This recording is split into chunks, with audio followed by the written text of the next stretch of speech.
News agenda like you've never seen before. It's high tempo, high octane, the most controversial topics and the best guests. You will not be able to take your eyes and ears off it. I'm not afraid to ask the questions that you really want answered. 3 till 6 p.m, Monday to Friday on GB News, the People's Channel, Britain's news channel. People in Britain, they love free speech, but they also love fair play. I don't care if I'm speaking somebody from a trade union, from the Labour Party, somebody from the SNP. And I think the viewers like to see that actually we can challenge one another, but in a positive way. We think we ask the questions that people want to ask, and often we ask the questions that we wanted to ask in Parliament but never got the chance to ask. So join us every Saturday, 10 a.m. till noon on GB News, Britain's news channel. Hi, I'm Dan Wootton. You can watch me live on GB News Monday to Thursday from 9 p.m. And did you know that you can also watch and listen live on our website, gbnews.com? You'll always be up to date on the latest breaking news, as well as enjoying the best stories, opinions and shows. You can even join the debate under our live player as you're watching. So head straight to gbnews.com on TV, radio and online. GB News, Britain's news channel. It's all about family, being in people's living rooms, all the interaction and getting to know who our viewers and listeners are. When I was young, my dad used to say, no, stop arguing. I wanted an outlet that would enable me to give my opinion. People are going through a really hard time right now, and I know that you don't feel like you're being listened to by the establishment. I came to GB News because it's the People's Channel, and I want the audience to have their say on the events of the day. We're dynamic. We do something different. Democracy shows that the wisdom of the nation is in its people. I get to travel to find out what the story is from a personal perspective. The British people aren't fools. We know when we're not being told the full story. We've got to work out how Britain moves forward from this. It's the best country in the world. The establishment had their chance. Now we're here to represent your views. Britain's watching. Britain's watching. Britain's watching. We're proud to be GB News, The People's Channel, Britain's news channel.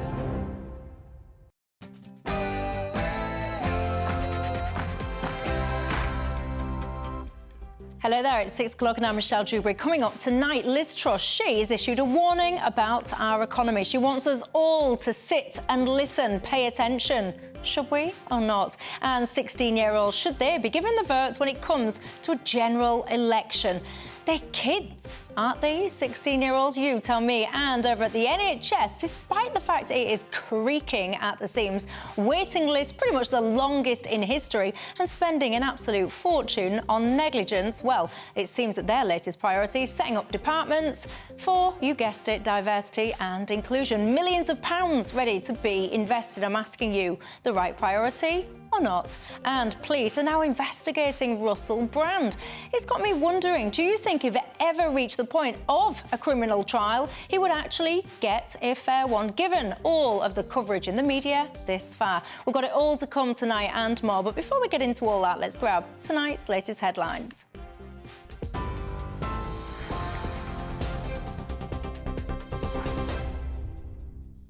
Good evening. The top story tonight, as you've been hearing, Russell Brand's tour promoters have announced his 3 remaining charity fundraiser shows have been postponed.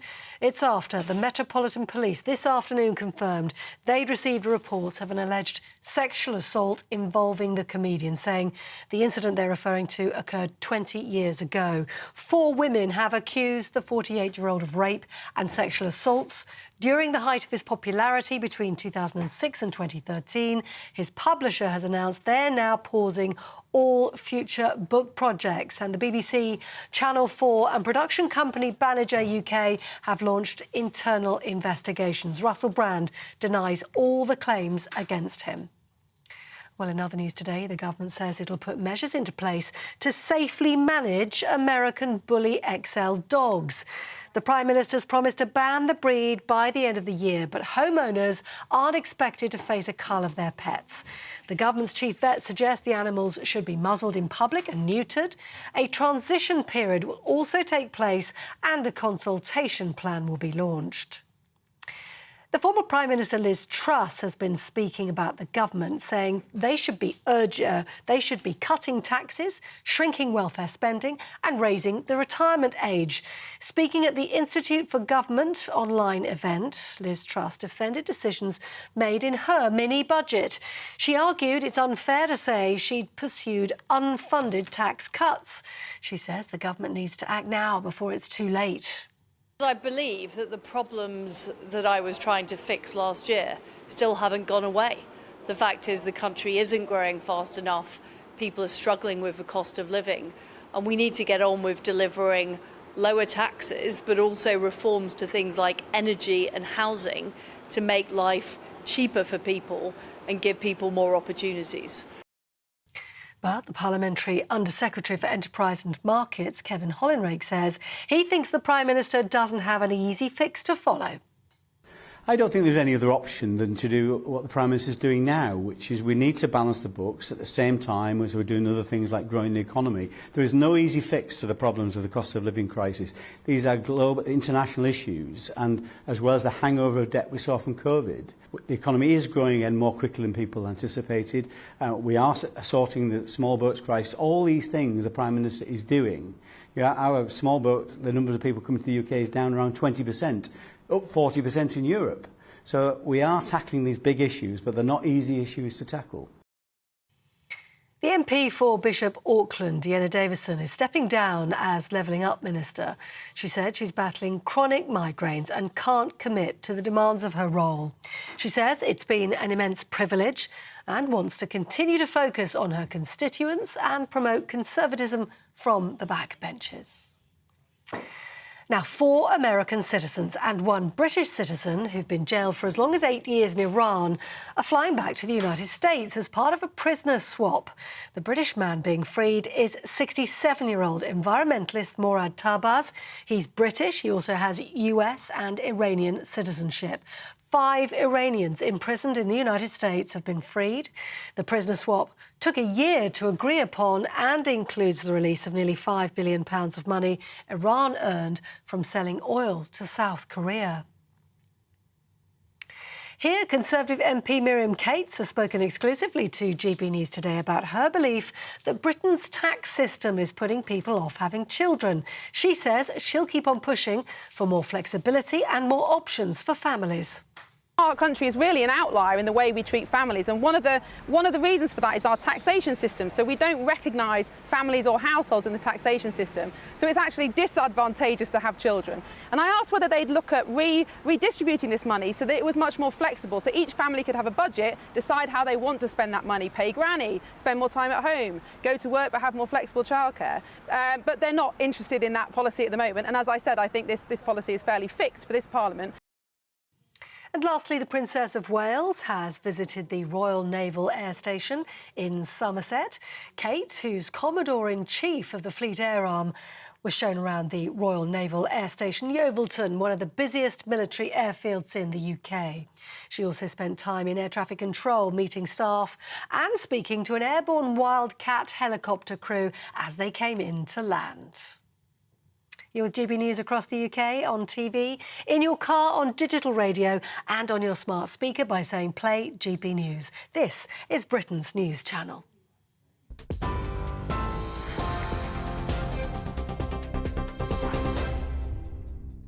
Thanks for that, Polly. I'm Michelle Dewberry till 7 o'clock alongside me, Scarlett Maguire, the former Labour advisor, and Alex Dean, the PR consultant. I've got a little rule on this programme, Scarlett. When people chunter during the news headlines, I'm going to get them to repeat it when the show's live. So when you were just listening to the headlines there, we're talking about the childcare. What was the matter? What was you saying? OK, so Miriam Coates says that we're not encouraging people to have children. And I said to you, well, having a 2-child rule so that if you've got more than 2 children and you find yourself on benefits, only the first 2 children get paid for, does not encourage people to have children if they've got precarious jobs. Very good point. Just allow people to have as many children as they want. That's not what I said. Alex, any thoughts before I move on? Of course, government policy affects quite profoundly whether people decide whether to have children. I think it's almost a truism. Does it? I mean, do you sit there at home and do you think to yourself, do you know what, I'm about to have a child, but what is the government policy? Is that dictating your love lives at the moment, your contraception? I don't know. You get in touch, you tell me. GBviews at gbnews.com. Or you can get hold of me as well on Twitter, or X as we call it, at GBnews. Now, there's a story that is dominating, I have to say, pretty much every single news outlet in the land, quite frankly, and beyond the land, internationally, I would say. I speak, of course, about Russell Brand. Now, I have to be absolutely clear. The Metropolitan Police is now investigating. This is an allegation of sexual assault against Russell Brand, which dates back to 2003. What that means is that this is now basically a live legal investigation, and therefore we can't do anything that would perhaps prejudice a future trial. But lots of things are happening off the back of this. For example, Russell Brand's tour promoters, they have basically postponed his upcoming shows that he was doing. We know the story by now. We're all familiar with it. He's had a whole barrage of people coming out and making allegations against him that date back of decades in some cases and beyond.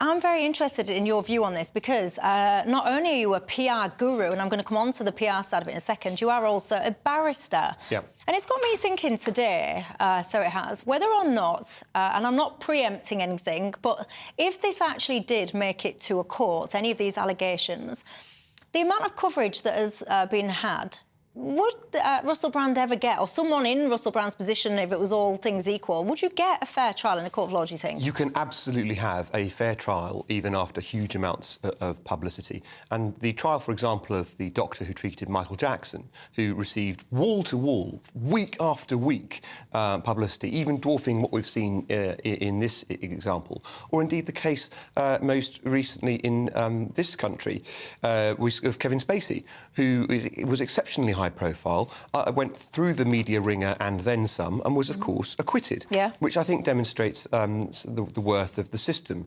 The point is this: juries, if the Crown Prosecution Service in this country would have to review the evidence and think it was more likely to secure a conviction than not, or, pragmatically, now that I'm no longer in practice, I can say honestly, felt they had to.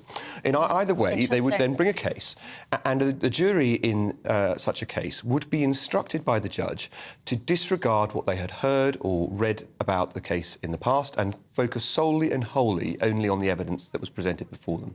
And I must tell you that, in my experience at least, jurors take that very seriously, and we've got a good system that produces people who pay attention and treat that responsibility with the weight it deserves. And as I say, only this year we've seen Kevin Spacey acquitted of things that people in the media repeated again and again and again. And of course, and I'm going to come on to the PR brand aspect in a second with you, but of course, you talk about Kevin Spacey's brand, personal brand, professional brand was absolutely battered, and we'll come on to that in a second.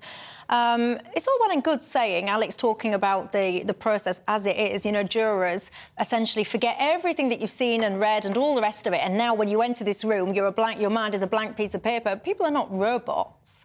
No, but it worked. I mean, the Kevin Spacey example was an absolute classic of where he had been found guilty in the court of public opinion. Undoubtedly, he'd been found guilty in the media. When it came to a trial, he was acquitted.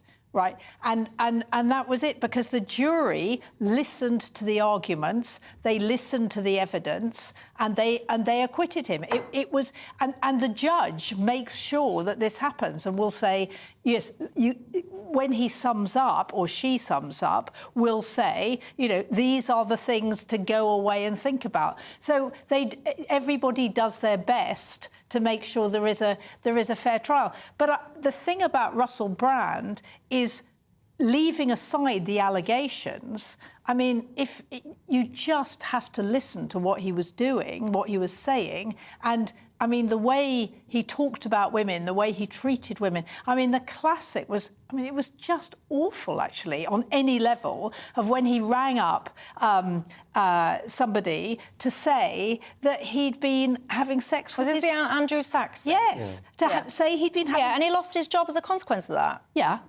but that's the sort of attitude he had. I mean, British people aren't we know stupid. Right? People are very sensible, I think, in this country, and they are able properly to separate out the fact that they find somebody repellent, as I have found Russell Brand for many years, from the question of whether or not they are guilty of a criminal offence. And of course, he denies all of the allegations against him. And I'm sure that were he to go, it may be difficult to bring a trial for reasons people may change their mind about willingness to give evidence, the length of time that's passed and so forth. None of those things mean you can't bring a case. They may make it more difficult. Doesn't mean you can't. But I have every confidence, to answer the question you were asking, he could receive a fair trial, whatever people think of him, and including the wider views that they've formed about him and whether they like him or not. Yeah. Oh, yeah. I mean, I'm sure that Kevin Spacey's jury was not full of people who liked. Who were massive Kevin Spacey fans. Yeah. Because actually you are if you are. I mean, I've covered court cases with juries where it has been very difficult, and you listen to the judge, and the jury does take it very, very seriously. Yeah, I don't know. I just think there's something about the way that a lot of the media does kind of behave in these examples. And yes, you know what? There'll be people that say, like what you said, oh, I found him repulsive for years and whatever, and people won't like him, and each their own. You can like him if you like him, don't like him if you don't like him. I knew him for a period of time back in my post-apprentice life, and I actually thought he was all right, so I don't share this repulsion. But one of the things I don't like is the way that the media I almost feel like they're dying out. They're there showing his house, which I really disagree with. That's a family home. That part, I think, is awful. Bear in mind, of course, he's got young children too. I think showing people's private homes is appalling, whether it's the Prime Minister of the day having people clamber over its roof, or the person accused of the latest set of allegations of which they may or may not be guilty and have robustly refuted them themselves. I think it's quite wrong to show people's personal homes and so forth. Yeah, and I mean, if you do think it's right, I mean, how would you feel if someone made allegations against you and all of a sudden your kid's home was on telly? I wouldn't like it much, I can tell you. What about politicians? There's been a lot of criticism about Ed Miliband. I could show a little clip of it. Ed Miliband got quite cosy with Russell Brand, and people are criticising now the Labour Party and Ed Miliband for that. Do you think politicians, they do kind of desperately try and attach themselves to whoever is popular in popular culture at that point in time in order to curry favour and get votes? They always do. I mean, it's who are the celebrities who will support a particular party. I mean, it's true of all parties. I mean, obviously, Labour and the Conservatives have the most because they're going to get power, whereas, frankly, the Lib Dems and Greens are not. But it's always gone on, and it is always high risk. And Russell Brand, even at the time, was clearly high risk. And even when he was extremely popular, he wasn't popular with a lot of the media. Separated out from the question of Russell Brand and consider the broader question you were asking, it's about the politics and celebrity. Very difficult to find a prominent politician from the late 1970s and the 1980s who didn't have a picture taken with Jimmy Savile. Very difficult to find a politician taken who didn't, when offered the opportunity, have a photo op with Stuart Hall. Now, these are people who legacy has shown were absolutely guilty of heinous crimes. And some of the worst imaginable. And yet, politicians who didn't know that at the time happily, of course, had their photos taken, and I don't blame them for that anymore. Look, I'm a Conservative. I don't blame Ed Miliband for a moment for being in photographs with a prominent celebrity of the day. It's inevitably what politicians do. Let me tap into your other area of expertise, because not just being a barrister, you're a man of many talents. Jack of all trades, master of none. But not just a barrister. You are also a PR guru, for short. And I wonder, when allegations get made about people to this extent in the public domain, if those allegations are to be found, not to be true or whatever, do you think, or actually, even in the case that we're in right now, can someone revive their brand? They can. Of course, it's up to a point, right? Because part of the trouble we've seen, and this is true well beyond this issue, the wheels of the criminal justice system don't just turn slowly, they turn increasingly slowly as time has gone on. And Spacey had to wait for some years before facing... I know that coronavirus played a role in that, but had to take an enormous amount of time. And he lost. I mean, he lost a lot of parts. Well, I mean, he was absolutely... Not only does that happen, but attitudes harden towards you. And if you emerge out the other side and you've been acquitted, there'll be plenty of people who will still say, well, there's no smoke without fire, I won't touch you. So I don't think allegations of this sort help anyone's brand at all. Of course, we've always the media has always liked a bad boy. You know, the rock idols of the 1960s trashing hotel rooms and taking relatively mild, in comparison with today, amounts of drugs and playing away sexually. The media quite liked that. Allegations like this, much more difficult to recover from. But actually, one of the interesting ones is Johnny Depp, right, who was found guilty here of abusing his wife, of domestic violence, not guilty in the States. Once he was found not guilty in the States, he's back on our screens doing ads. Everything seems to be OK. And the reason he took the legal action to begin with was because he was, after the Sun called him a wife beater, that he lost parts. I mean, he was losing an awful lot of money. So wasn't it that he lost that libel action rather than being criminally convicted? I think that's right. He lost the libel action. Yeah, but I don't think he was convicted of a criminal offence, which is what you said first. No, sorry, he lost the libel action, but he was accused of being a wife beater. Let me very quickly, before I go to break, a couple of viewers are asking questions, well, making statements. One of my viewers says he thinks it's time to have a statute of limitations. Is it? I disagree. Victims can often take many years to come forward, often for very good reasons, through fear, through genuine belief they will be disbelieved, through the concern of the impact that it'll have on others. And in countries where you see quite strict statutes of limitation, like Italy, you often see people rejoicing, basically, the day after it's expired, and they know they've got away with what they then effectively admit that they've done. I don't, especially for serious offences like this, I don't believe in it. I'm all for saying, you know, in practice, we're not going to go back 5 years and prosecute shoplifting sweets, but I'm not, for this sort of thing, I don't think there should be a limitation. Well, you know what? There's a lot of pointers coming in, a lot of questions, a lot of opinions coming in, but believe it or not, you probably won't believe it, actually, we've seen a lot of the media today. There are other things going on in this world, everybody, not just the antics of Russell Brand or allegations surrounding them. So if you don't mind, I'm going to move on. I want to talk to you about Liz Truss. Remember her? She's been speaking out today, urging everyone basically to pay attention to what she is saying. She has the answers to fix the economy. Does she? You tell me.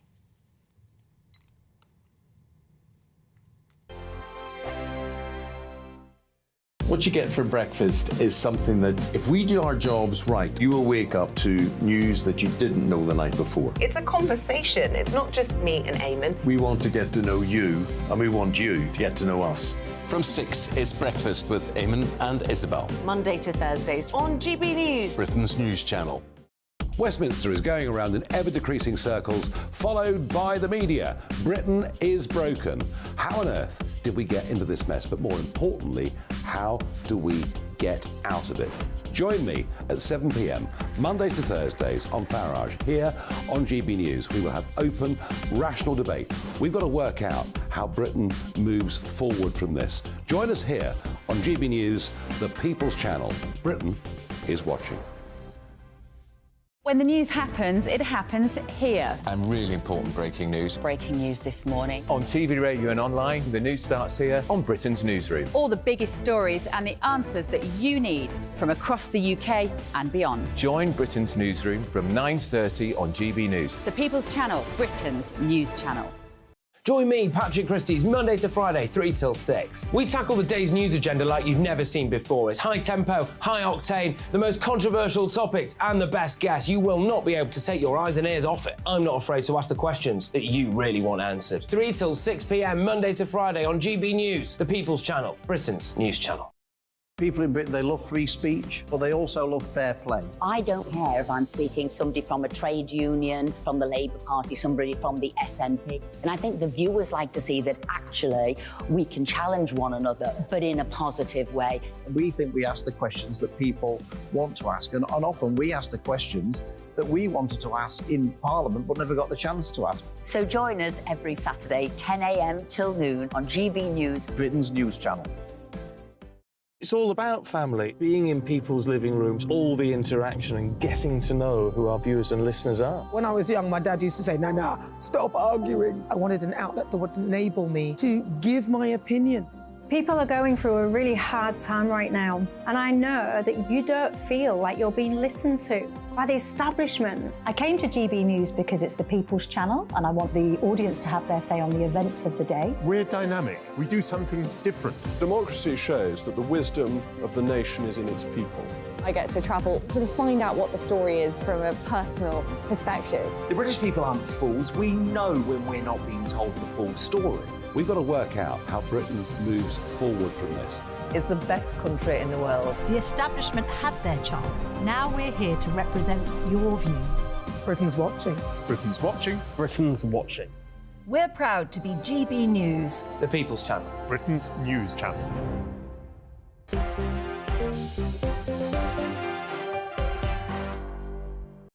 Hi there, I'm Michelle Dewberry with you till 7 o'clock. Scarlett Maguire and Alex Dean remain alongside me. Now, Liz Truss, she has staged an intervention, so it's being called. I don't know why everyone calls everyone that. She's just basically done a speech. But anyway, she's speaking out directly to the likes of Rishi Sunak. She's calling upon him to cut taxes, slash benefits and raise the state retirement age. I can hear some of you groaning about that from your sofas as I speak. Anyway, she's been doing this big speech, Institute for Government, and it was quite a lengthy speech. I have to say, I agreed with some of the key points that she was making. And I thought, actually, you know what, I do think, and I can't help it, because I know people will shout at me, talk about lettuces and all the rest of it, but I do, when you actually look at some of the points she's making, I think she's speaking a bit of sense. Well, look, if people don't like Liz Truss, they should remember that one should be capable of separating the message from the messenger and assessing on its merits the argument without thinking, do I like this person or not, or did I think this person was good in the last job they did or whatever. There's also a basic point. What are ex-prime ministers supposed to do? Like policemen, they're getting younger and younger. They're going to have lives to live for decades on current form to come after they've left office. Are they supposed to just never say anything? So I think this is completely reasonable to have this speech and to make the points that she's making.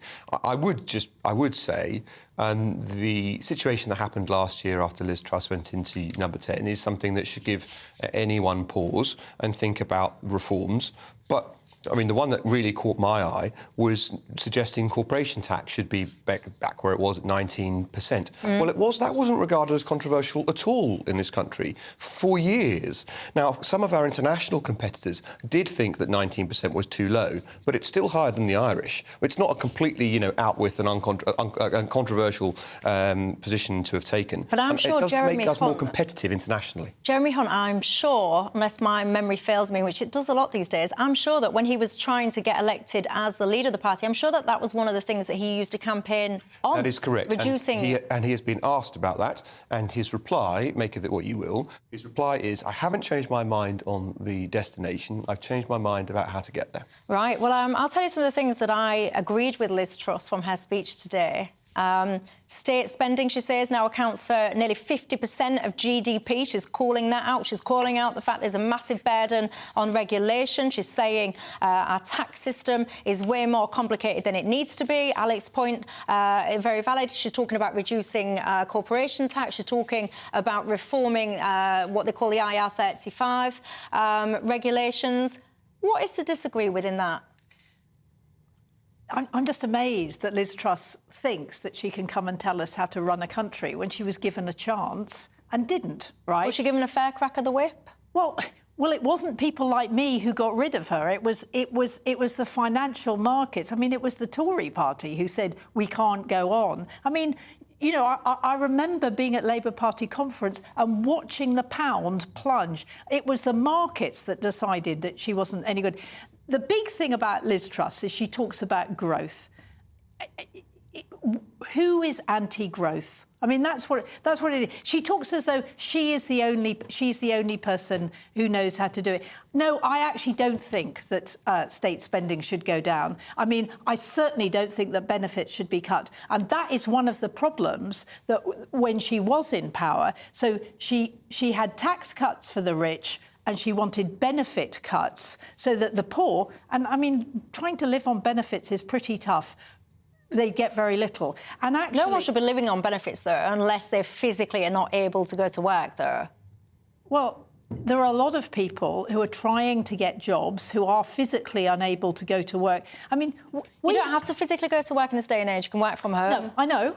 I know, but actually, they have to get a job, right? They have to... I mean, there is no question that people getting universal credit are asked week after week, what are they doing about getting a job? I mean, it's not... Hang on, I thought it was fascinating, because, of course, the relevant ministers were pilloried last month when they suggested that disabled people should be considered for working from home.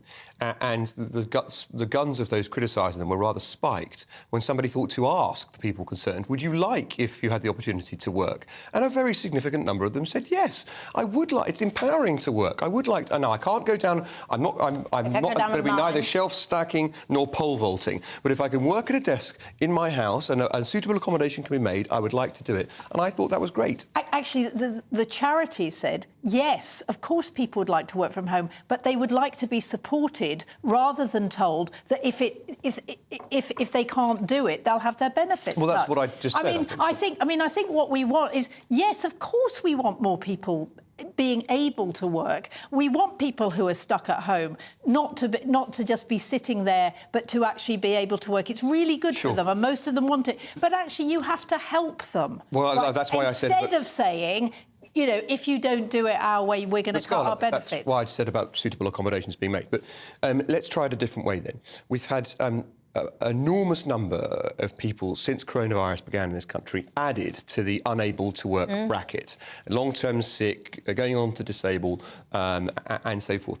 As a country, even if someone's expressed their view inelegantly, even if said something you don't like as a proposed solution, it's a debate we've got to have. And it seems to me that many people in politics are just very unwilling to have it. We've had a category change in this country. 500,000 plus more people going into that division. I don't think anybody's fighting it. What I'm saying is the charities for people like people with MS, people who actually can't get out to work, there is not a charity for long COVID yet, are saying, yes, great, help us. That's all I'm saying. I'm not saying that they shouldn't, right? But the other problem is that, you know, when James Forsyth and The Spectator looked at long-term sick, they were extremely worried about what it really meant and how sick people were. And so you know, I mean, particularly for the over 50s. Well, there's two types of being sick, isn't there? There's the type where actually you're just left alone. So that's it. I'm on long-term sick and off I am. And I think the category that they were talking about, the people that actually, to Alex's point, you could be actively reassessed and all the rest of it. There's too many people in the camp of being told, that's it, you're so ill, you can never work again, see you later, forget about you. I'm agreeing, and actually... What state spending would you increase then? Because you said you disagreed with Truss. You don't want to see state spending reduced. I don't want to see it cut, because actually... But no, you said it. Didn't you say you wanted it to be increased? You would spend more. No, what I said was I really don't want to see benefits cut, because I think people are having a tough time. I mean, I remember when Liz Truss was going for the leadership, and we were about to we knew the energy prices were going to go through the roof, and she said, I don't believe in handouts. I mean, it's that sort of language that actually I think entrepreneurs are great, but I think ordinary people aren't, and that is the problem. And what we have in this country is people are expecting state spending on things like nurseries, right? Childcare, and actually, if you want growth, you need to spend more on childcare, because then women can go to work. She was advocating making it easier for people to get access to quality childcare, wasn't she? And our provision of childcare across, it's not a party political point particularly, it's been true of parties on both sides of the aisle, has been an outlier in being poor in comparison with our international neighbours. And Scarlett is right, it's an empowering thing that helps women to get back into the workplace, and sooner, if they want to, and the sooner they do that, the better their economic output, and on a statistical basis more broadly, the better the economic output for the country. Well, you guys are divided at home. I can tell you, Graham says she's a failed Prime Minister. How on earth has she got the nerve to suggest now what should be done? He says if she had any dignity, she'd stay gracefully in the background. John, though, says, bang on, Liz Truss. She's right on the money. He completely agrees with her. What do you make to it all? Get in touch and let me know. But in the meantime, let's have a little look at the weather. That warm feeling inside. From Boxed Boilers. Proud sponsors of weather on GB News. Hello, very good day to you. It is going to turn very wet and windy as we go through tonight and into Tuesday, with some heavy rain and strong winds arriving for many of us. Looking at the bigger picture, and here's the front that brought heavy rain earlier on Monday, but our attention's turning to low pressure out in the Atlantic, which is going to turn things even more unsettled. Through the rest of today then, there are some clear skies, particularly across eastern parts, but also plenty of showers following in from the west, some of these heavy, some of them thundery, and we're going to see things turning increasingly cloudy overnight with some wet and windy weather pushing in from the west. After perhaps a chilly start to the night, temperatures will pick up through the early hours of Tuesday morning, so it'll be a mild start tomorrow for most of us, but a cloudy, wet and windy one. You can see the rain is going to be widespread, heavy for some, particularly across parts of northwest England, western Wales. Here we could really see totals building up over the next day or so, but a cloudy picture for most and a windy one with coastal gales, perhaps some sunshine towards northern parts of Scotland. Temperatures near normal for the time of year, but in the wind, the rain under the cloud, it's going to feel pretty unpleasant. Also a wet and unsettled day as we head into Wednesday. Further outbreaks of rain, which is why those totals likely to continue to build up. You can see the rain gradually pushes its way eastwards as we go through the day, with then showers following in behind. These could still be heavy and perhaps thundery at times. Staying unsettled through much of the rest of the week, but perhaps something drier for a spell of time to end Friday. That warm feeling inside. From Boxed Boilers, proud sponsors of weather on GB News. Rishi Sunak is apparently a bigger liability to the country than Liz Truss ever was, says one of my viewers. Gordon says, I'm not sure if Liz Truss has all the answers, but Starmer and Sunak certainly don't seem to have any. One of my viewers on Twitter says, I was going to put you on in the background, Michelle, whilst preparing my dinner, but seeing as I've seen that Alex is on, dinner has been postponed. That's very kind. Yes. Can I abuse that kindness to just get one more point in about the Truss thing? I think it's very illustrative, one of your viewers' comments, about the difference in attitude between, say, the United States and here, about failure. And I think unambiguously we can agree that Liz Truss's premiership failed. Didn't last 2 months. I think most people fairly will say that was not a success. But what are you supposed to do after failure? And some people think, as one of your viewers does, you can basically not come back to public life and contribute meaningfully again. And that's not my view. And wouldn't be the view in the States where, if you go bankrupt, people think, well, you gave it a go and perhaps you'll give it another go. And I rather like the fact that Liz Truss has got the pluck to try and contribute something They're very meaningful. expensive, though, these former prime ministers, aren't they? They get these security details and stuff like that. Very expensive. Yeah, very expensive. And they do it whether they go away or not. Well, hang on. I do have a question. I do have an issue about whether they should get the full panoply of an office and so forth. The security thing is done on the advice of the security services, because when you become prime minister, you're briefed on things. We'd rather didn't leak if you got kidnapped. Yeah, but why should I and you at home, as random ordinary taxpayers, be funding the security for a former prime minister of less than 50 days, whilst they go and earn a fortune on a speaking gig? I just explain why. Because that person will have been briefed on day one about national security issues that shouldn't fall into the hands of the wrong people, and therefore it's not an issue of their longevity, it's an issue of the security of the country. Briefed on security issues. But Michelle is also talking about people who earn an awful lot of money. I'm talking about like a former Prime Minister, Boris Johnson, who goes out and earns, tens, hundreds of thousands, and we still have to support him. I'm talking about why should I have to fund your security whilst you go and make a fortune? Talk about national security secrets these days. It feels like people just leave those things on a bus or a bus stop. Anyway, I've been told about 12 times that I do have to go to a break, so I shall respect the voice in my ear, go to a break and ask you to ponder while I'm at it. Do you think you should be able to vote age 16 in a general election in this country? You, tell me. The Live Desk with me, Mark Longhurst. And me, Pip Thompson. It's here Monday to Friday on GB News. From midday, we'll bring you the news as it breaks, whenever it's happening and wherever it's happening, from across the UK and around the world. Refreshing, feisty, but with a bit of fun too. If it matters to you, we'll have it covered on TV, radio and online. Join the Live Desk on GB News, the People's Channel, Britain's news channel. So Dewbs & Co, we tackle the issues of the day with real, robust debate. Both sides of the fence, battling it out with me in the middle with my forthright opinions and views. And often really interesting things happen because you start with a position and then by the end of the debate you find actually, well, I might not have thought about that one. What we need in this country is 2 new political parties. You should maybe think about doing a 2024 calendar. I'm Michelle Dewberry and I'm keeping you company right through until 7 o'clock this evening. GB News, the People's Channel, Britain's watching.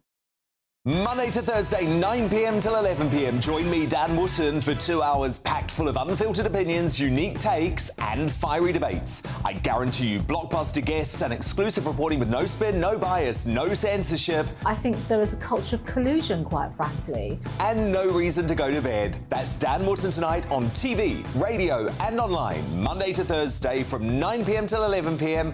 only on GB News, Britain's news channel. In a world of dull and predictable radio and TV shows. Oh, hi. On Mark Dolan tonight, we've got big guests. We drill into the big stories of the day. The show adds up to a brilliant listening and viewing experience.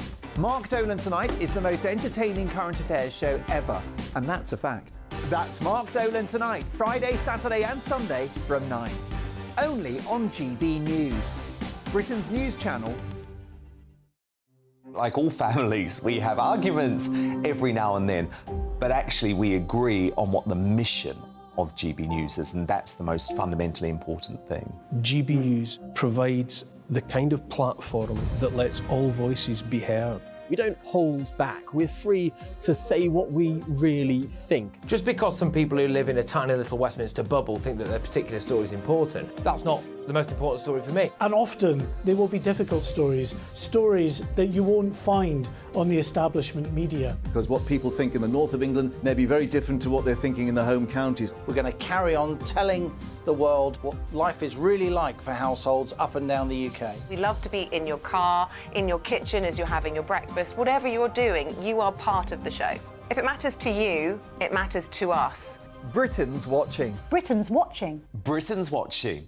We're proud to be GB News, the People's Channel, Britain's news channel.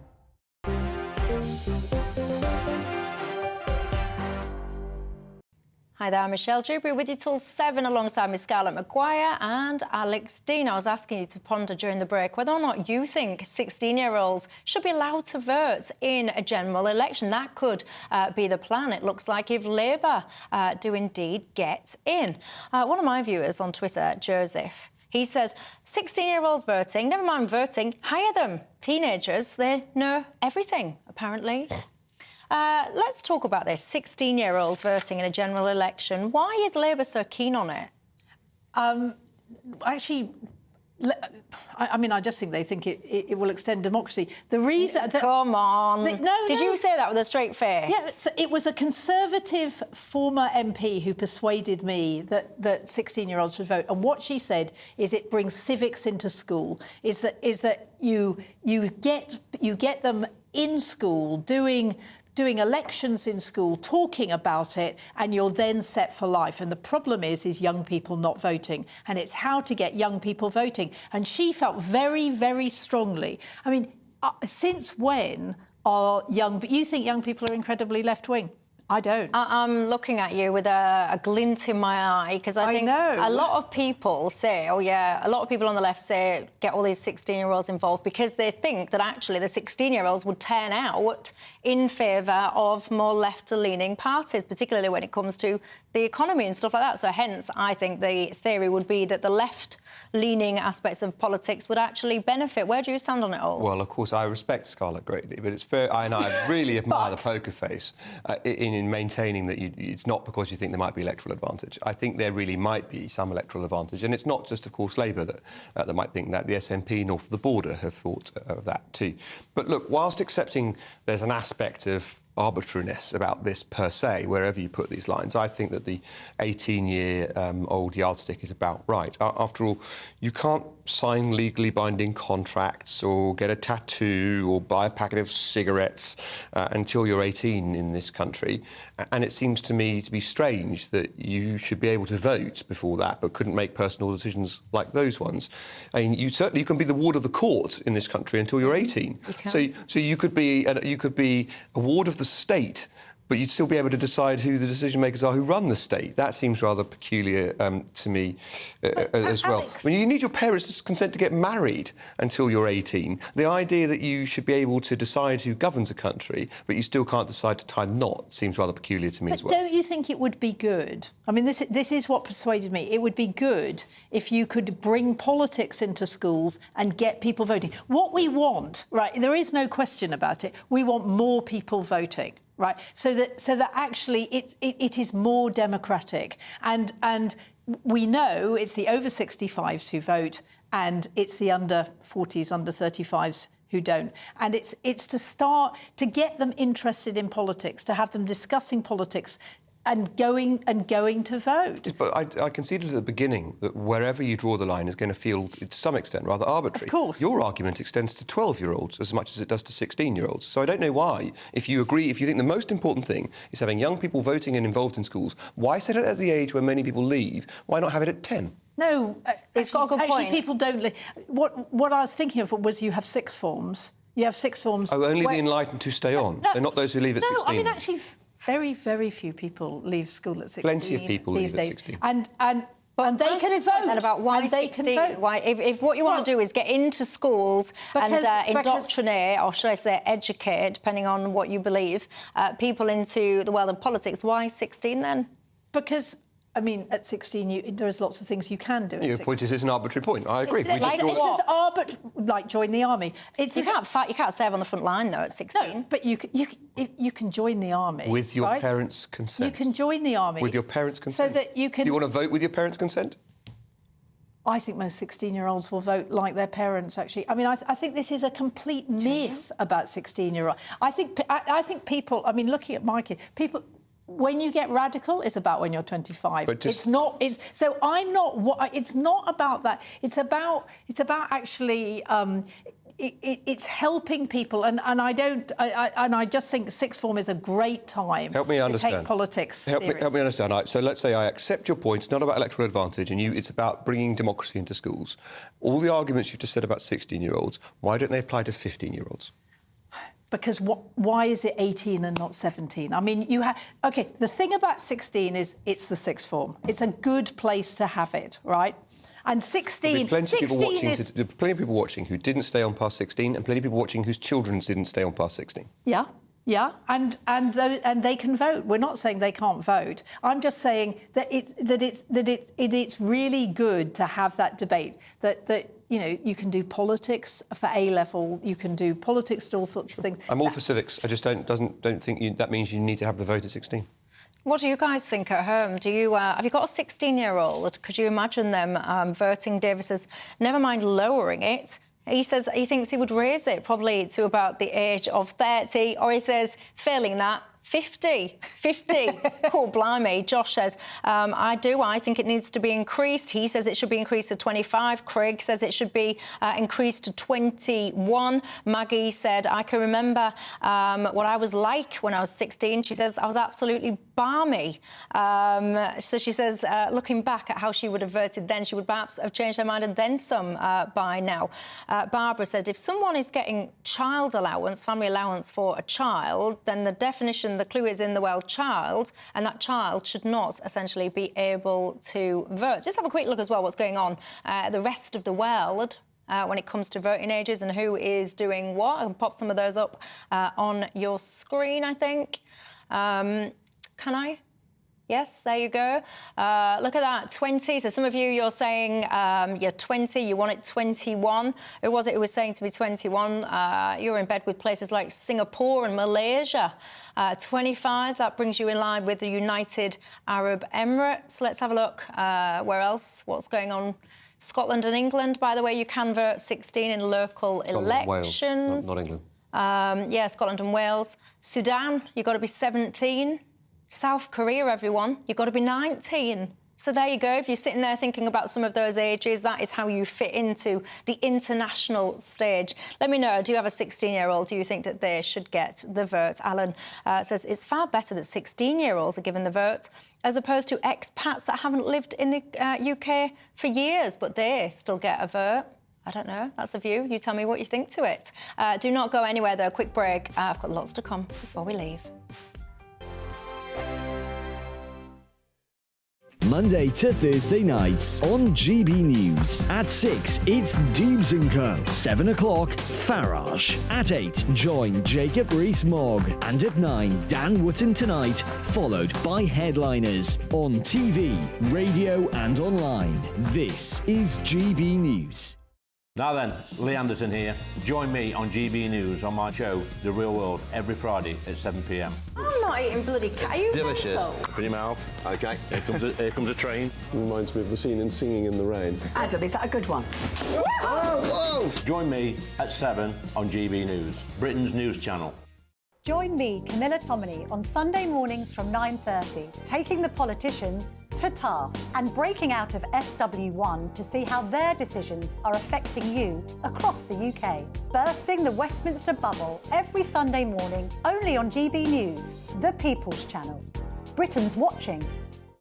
Join us every night on GB News at 11 p.m. for Headliners, which is 3 top comedians going through the next day's news stories, which is exactly what you need, because when the establishment has gone crazy, you need some craziness to make sense of it. So join us 11 p.m. every night on GB News, the People's Channel, Britain's news channel.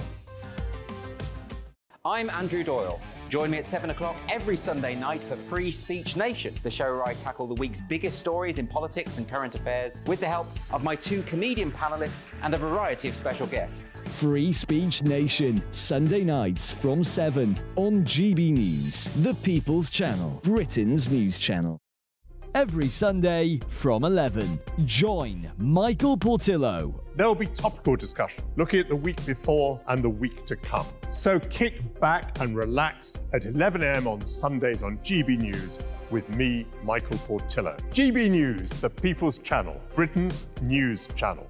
I joined GB News because I was sick and tired of not hearing my views being represented, not just mine, but so many people that I knew and spoke to. I just couldn't get my voice out there. I couldn't say anything. I couldn't do anything. Whatever the narrative was, I kind of had to follow it. GB News is there to provide a voice for those who have been ignored by the establishment media. We think different things, we've got a different style. GB News is here to be optimistic and positive about the future. It's real kind of dynamic and flowing, with the audience very much at the heart of it, like a big family. Here at GB News, we talk about the things that matter to you. Hearing the voices from right across our towns and cities, especially our towns. All sides of the argument represented with a heavy dose of opinion. We're on a mission here to make a difference. And the GB News family really is here for you, and whatever time of day you can watch or listen. Britain's watching. Britain's watching. We're proud to be GB News, the People's Channel, Britain's news channel.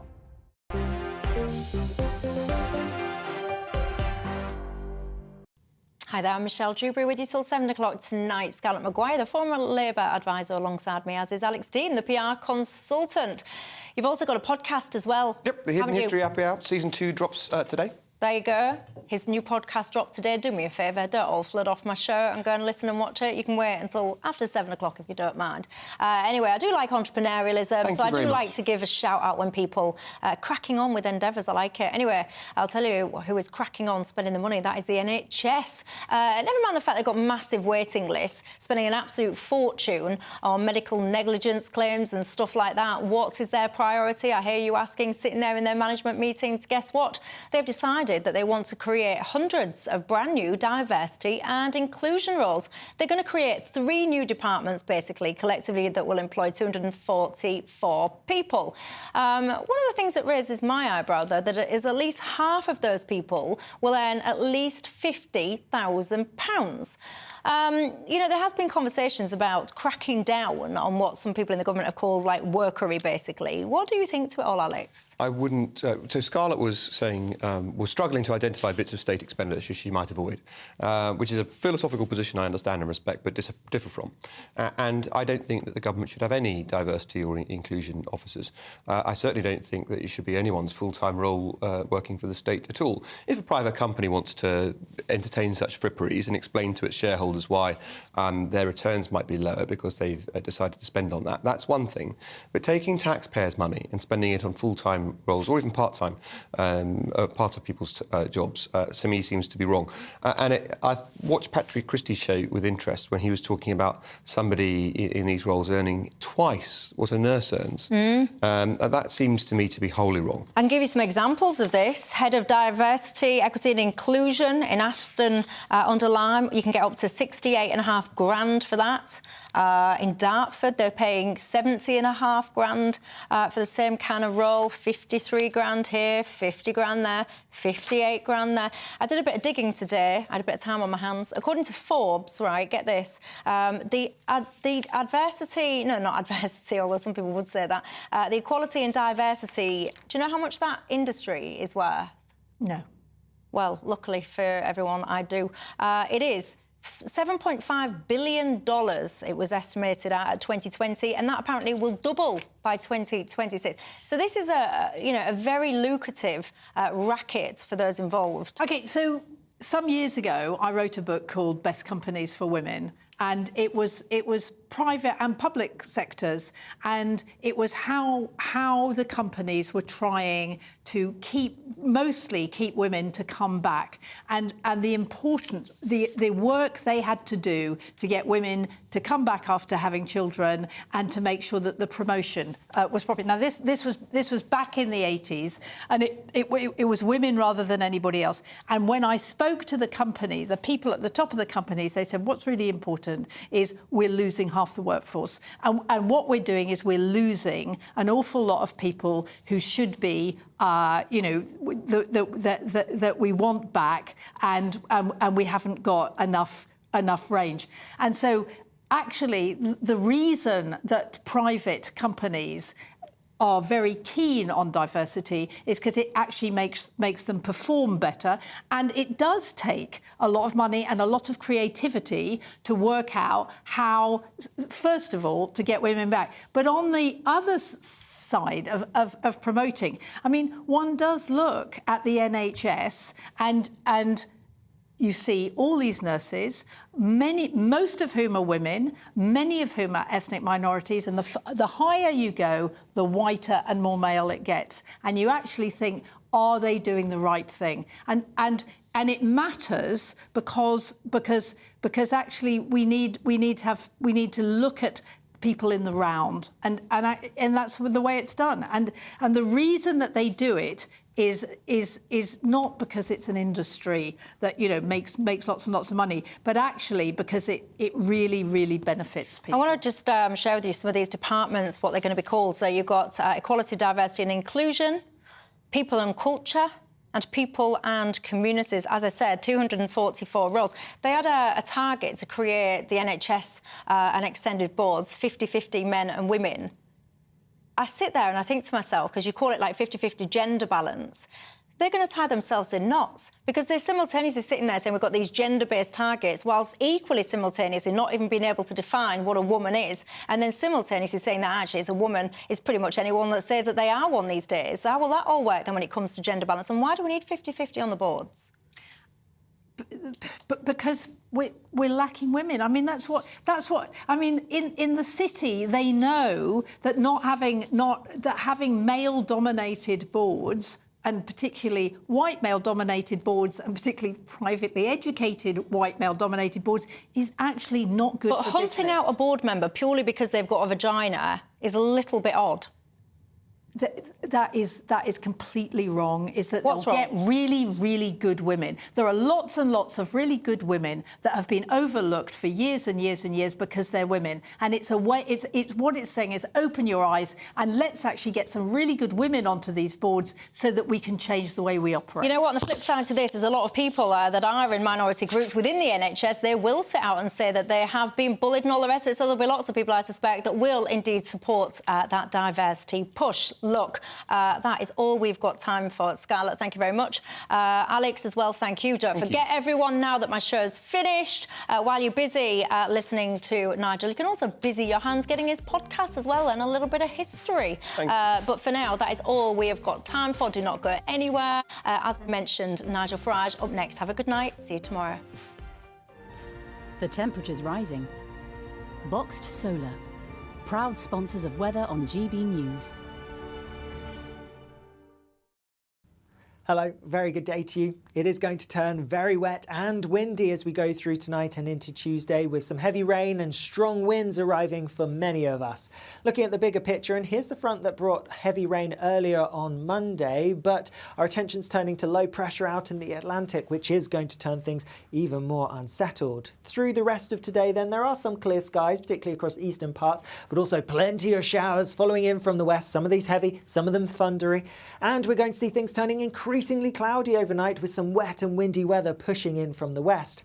After perhaps a chilly start to the night, temperatures will pick up through the early hours of Tuesday morning, so it will be a mild start tomorrow for most of us, but a cloudy, wet and windy one. You can see the rain is going to be widespread, heavy for some, particularly across parts of northwest England, western Wales. Here we could really see totals building up over the next day or so, but a cloudy picture for most and a windy one with coastal gales, perhaps some sunshine towards northern parts of Scotland. Temperatures near normal for the time of year, but in the wind, the rain under the cloud, it's going to feel pretty unpleasant.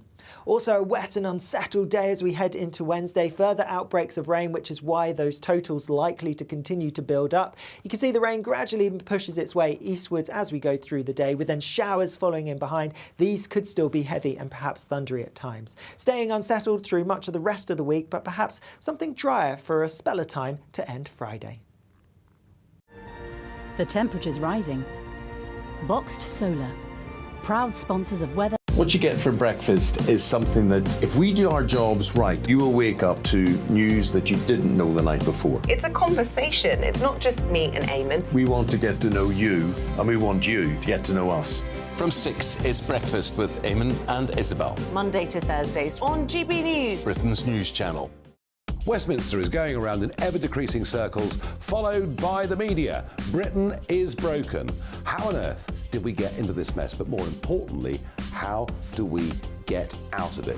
Join me at 7 p.m, Monday to Thursdays on Farage, here on GB News. We will have open, rational debate. We've got to work out how Britain moves forward from this. Join us here on GB News, the People's Channel. Britain is watching.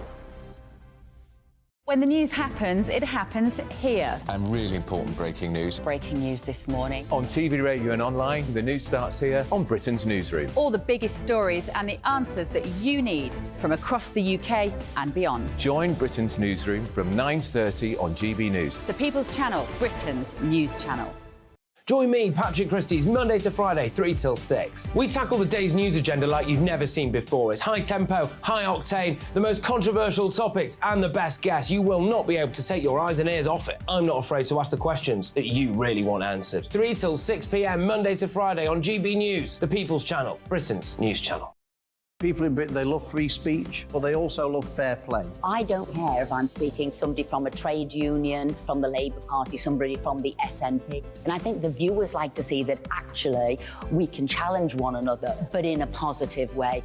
We think we ask the questions that people want to ask, and often we ask the questions that we wanted to ask in Parliament but never got the chance to ask. So join us every Saturday, 10 a.m. till noon on GB News, Britain's news channel. It's all about family, being in people's living rooms, all the interaction and getting to know who our viewers and listeners are. When I was young, my dad used to say, "Nah, stop arguing." I wanted an outlet that would enable me to give my opinion. People are going through a really hard time right now, and I know that you don't feel like you're being listened to.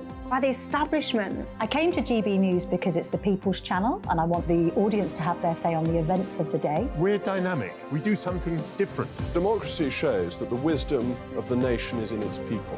I get to travel to find out what the story is from a personal perspective. The British people aren't fools. We know when we're not being told the full story. We've got to work out how Britain moves forward from this. Is the best country in the world. The establishment